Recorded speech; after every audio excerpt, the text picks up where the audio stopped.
Respected elder Buddhist brothers and rest Buddhist brothers, sisters. As a Buddhist monk, indeed, a very moving, very happy moment.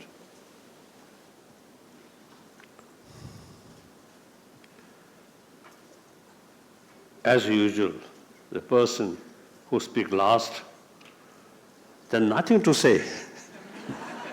All the good points already mentioned.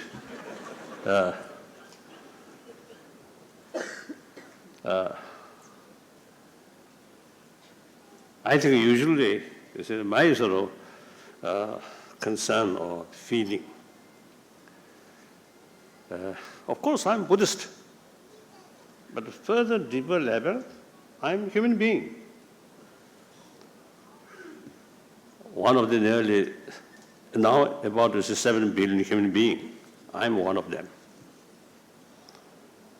The humanity as a social animal. So each individual's future entirely depends on the rest of the humanity. So for my own sort of interest, I have to think seriously about humanity. So number one, on human level, according to my own experience, I know there's about 7 billion human beings. Each one wants happy life. Do not want suffering. And each one have every right to achieve that. No differences, religious faith or non-believer, or what religious faith, or what social background, or rich or poor, educated, uneducated, from king, royal family, beggar, same human being. On that level, we are same. We all have the same right.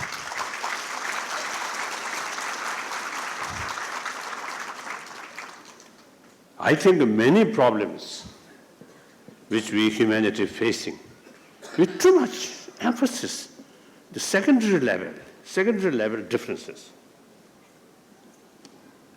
If we think on fundamental level, we are same human brothers, sisters.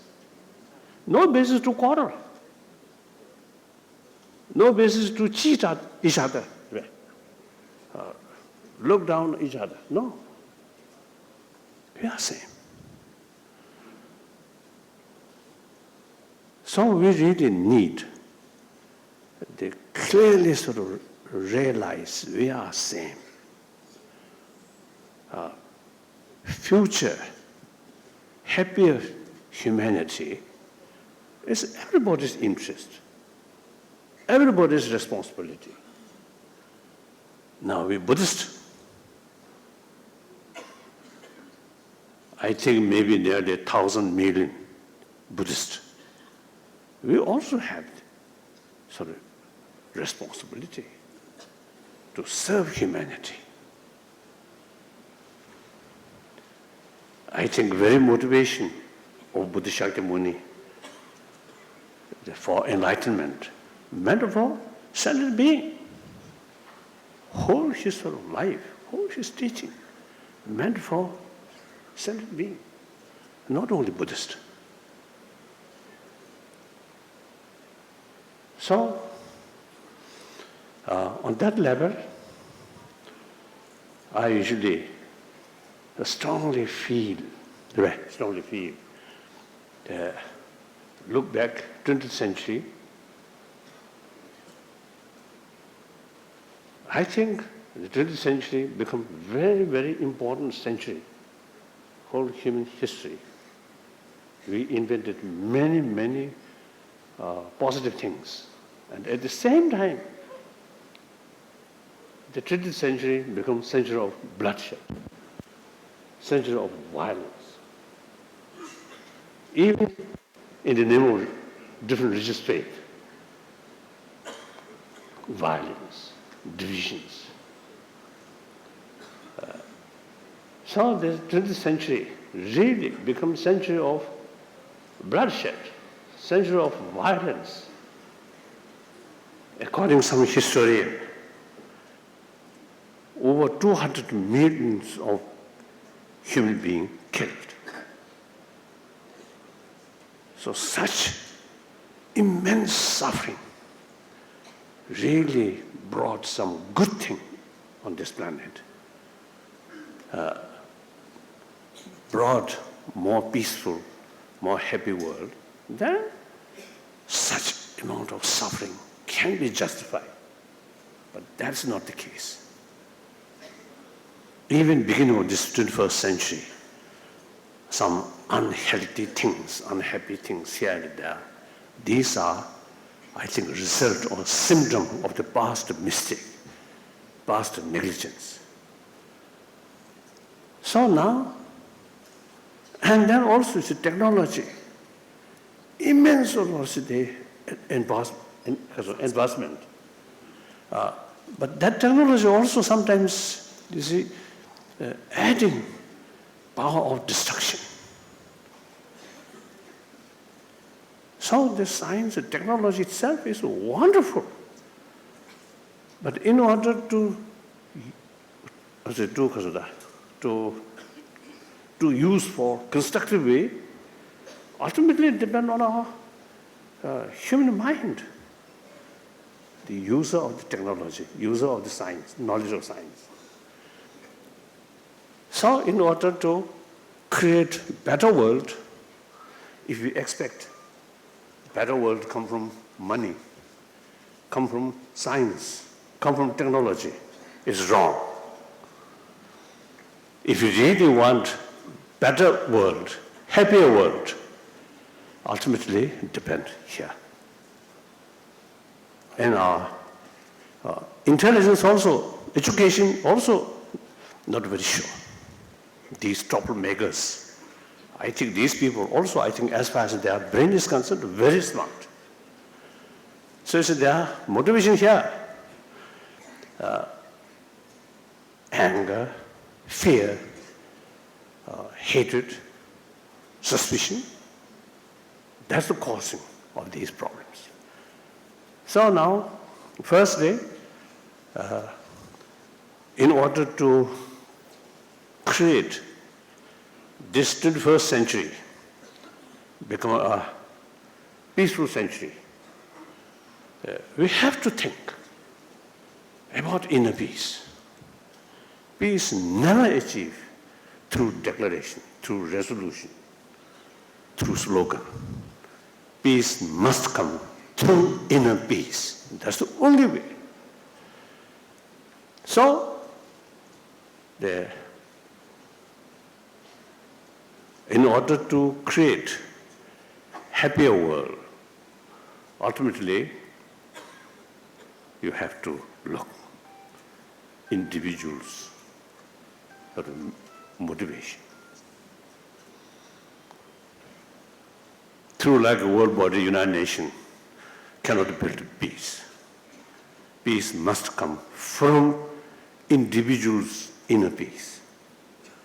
Individual, combined individual, that is society, that's community.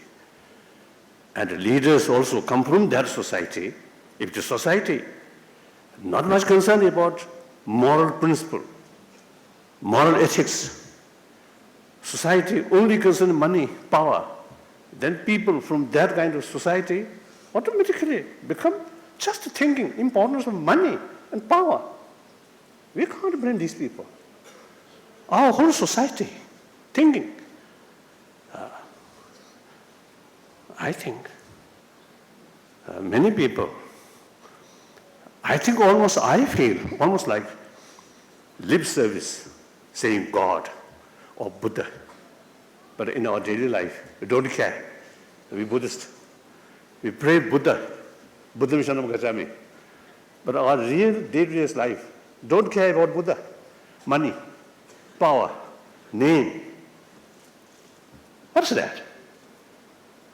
I think we religious people also sometimes learning hypocrisy. Pray, all sentient being, but real action, no botheration about others' right. Exploit. I think many other religions follow also. Pray to God. I believe God our creator, but recreation. Don't listen the creator's sort of voice, creator's sort of guidance. I often was telling my Indian friend, Indian people, basically comparatively more religious people. Pray to Shivaji, Ganesh. I think Ganesh mainly for wealth. So, really, you see, worship, pray. I think every home, some God statues there. But they are real life. A lot of corruptions. How? No God, no Buddha say corruption is okay. We should be honest. Justice. Just. No great teachers say, oh, you should exploit as much as you can. I will bless you.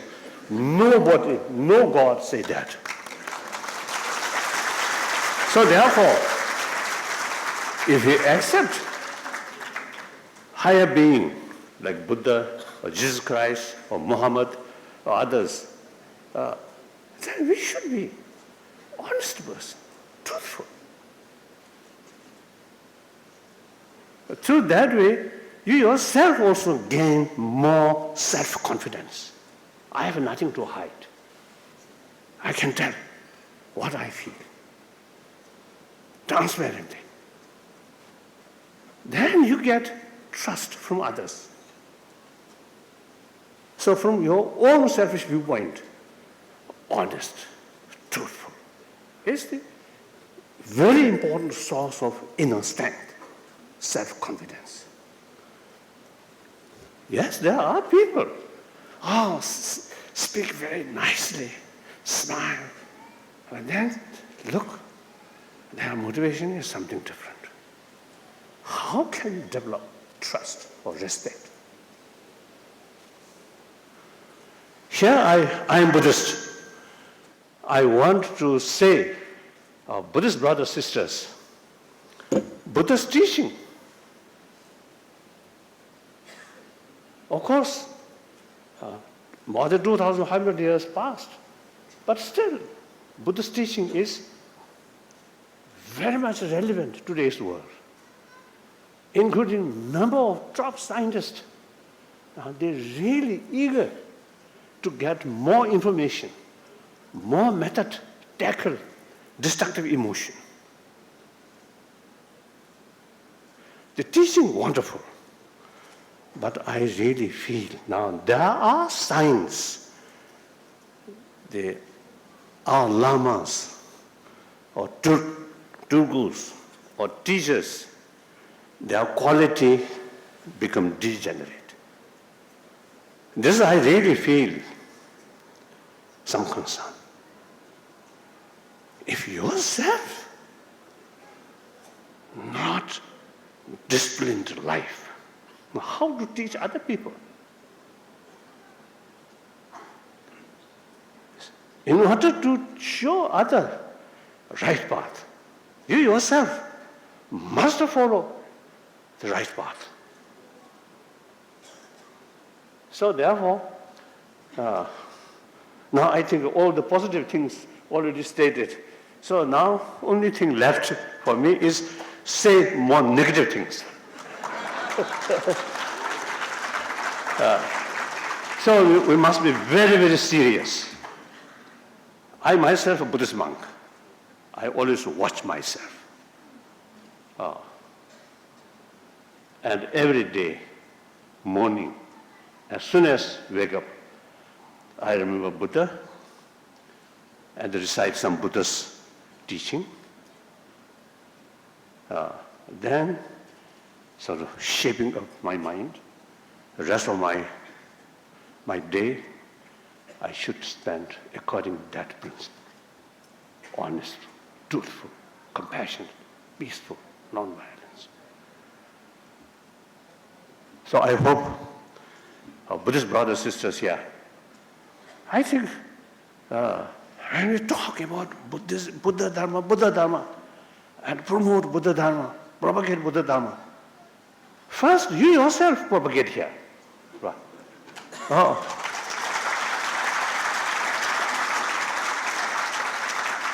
So that's something very, very important, one thing. So, Buddha Dharma. Of course, all other major world religious tradition, as I mentioned in my paper, all major sort of world religious tradition, all have same potential to build inner peace, and through that way, to create a better world. But then, one unique thing about Buddhism, Jainism, and part of Sangha tradition is the emphasis, importance of individuals. Right? The ultimate sort of theory or view is self-creation. And we believe law of causality. If you carry right action, positive result comes. If you carry wrong action, negative things happen. So because of law of causality, if you do wrong action, Buddha cannot save. Buddha taught, I show to you the path, go to nirvana. But whether you can achieve that or not, entirely up to you. I cannot lead you as a sort of person through blessing. Buddha never said that. So you are your own master. So that way of teaching, I think very, very helpful. Everything depends on one's own action. Action, positive action, negative action, entirely depend on motivation. So Buddha Dharma can make, I think, significant sort of contribution in order for inner peace, like that. Now here, as I mentioned yesterday when we met, the leaders, Burma and then Laos and some other. In the past, with the name of so-called Hinayana, Mahayana, Tantrayana. So people get the impression these three yanas are something really different and separate. That's totally mistake. As I mentioned briefly this morning, the Theravada tradition or Pali tradition is the foundation of Buddha Dharma and practice of Vinaya. It's the foundation of Buddha Dharma. Buddha himself, his own history, his own story, he sort of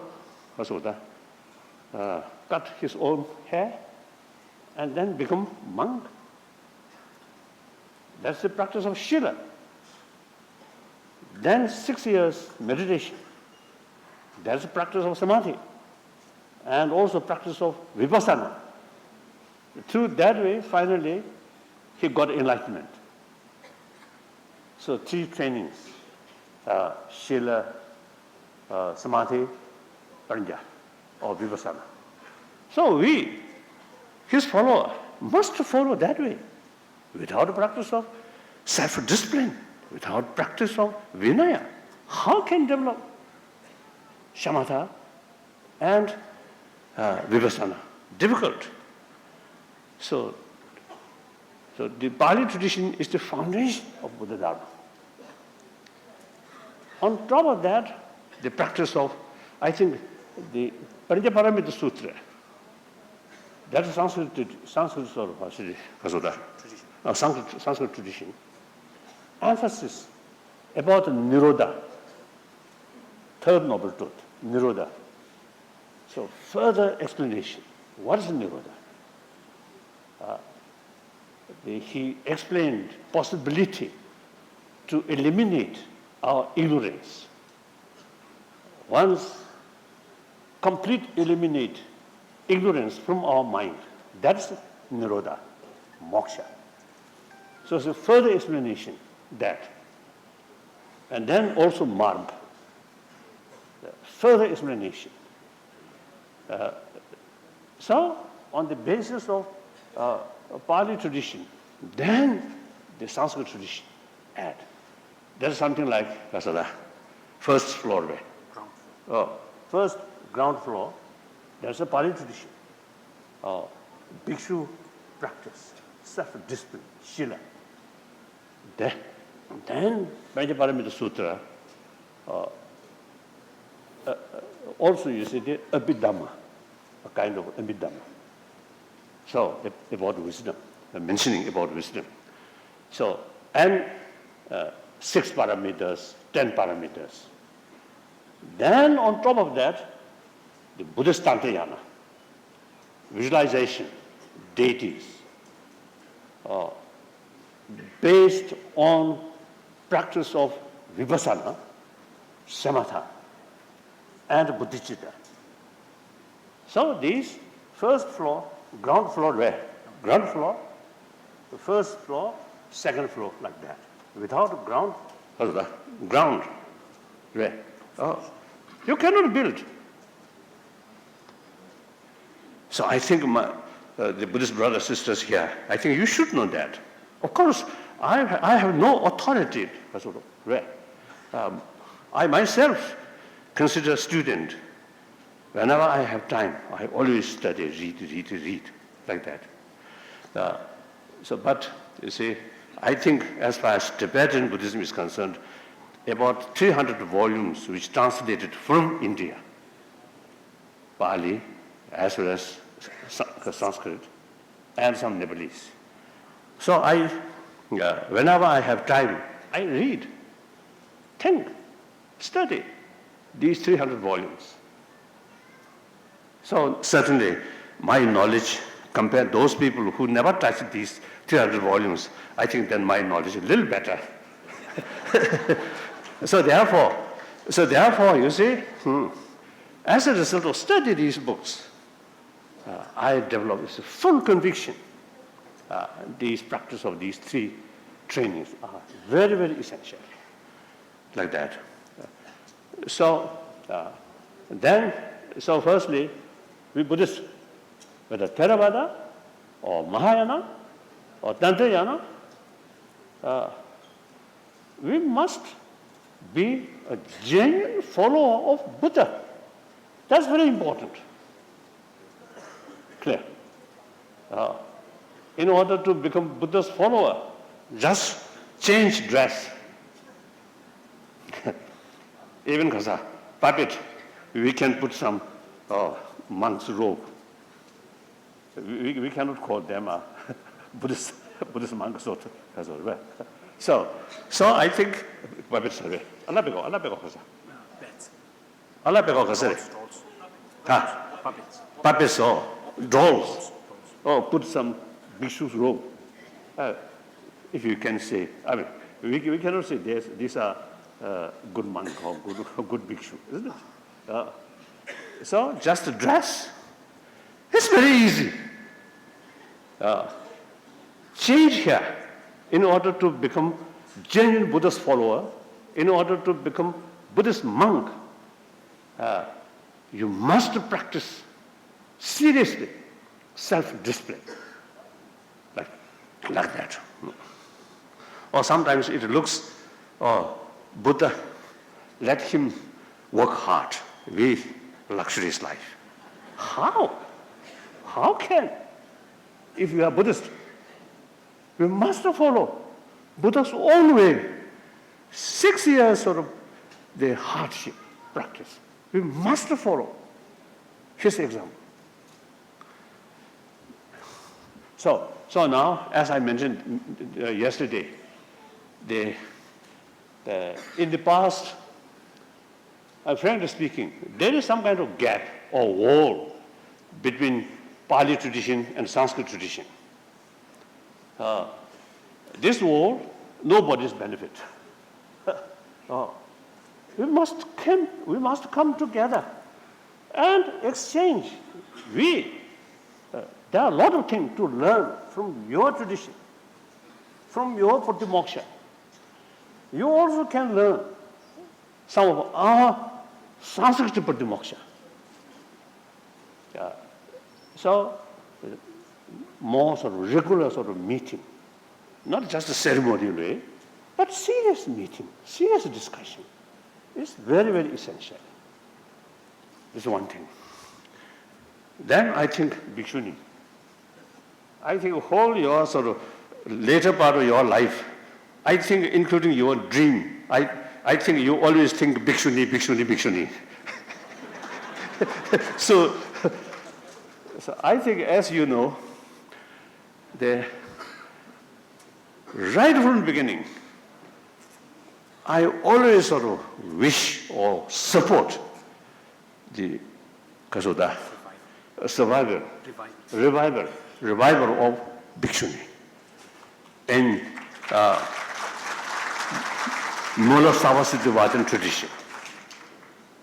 But that, you see, we have to follow about the Vinaya, sort of, what is the text.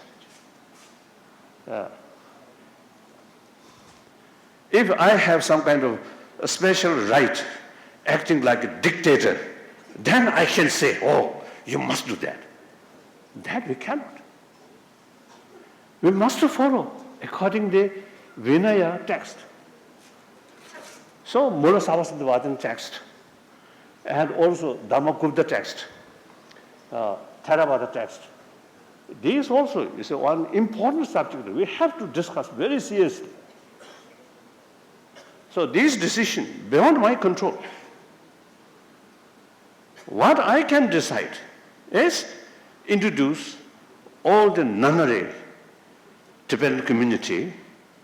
I introduce the study, so the same level, that is these big monasteries, the monastic institution carry study.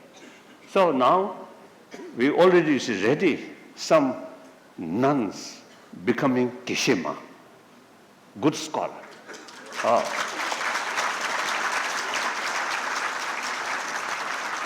Now the Bhikshuni, see, from time to time we are discussing.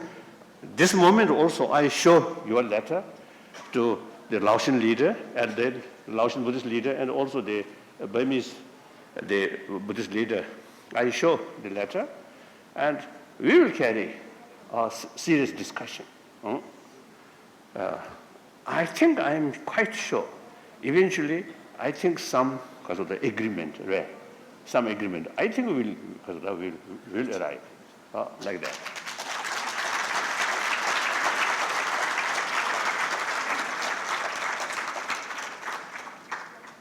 So I think that is all. Thank you.